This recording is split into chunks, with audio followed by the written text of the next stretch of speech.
লাগছে। দাদায়ার যাব না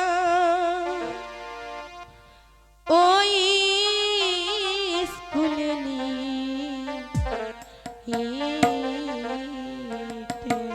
কেন রে গুনু?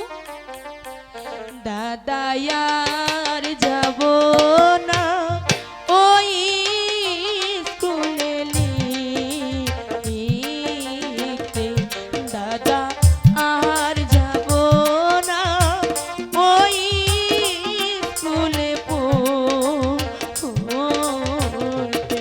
আমি যাব না দাদা, তুমি জোর করবে না আমাকে। গুনু কি হয়েছে একটু বল।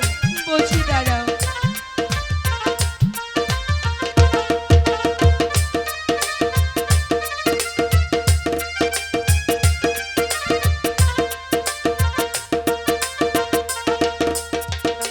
শালা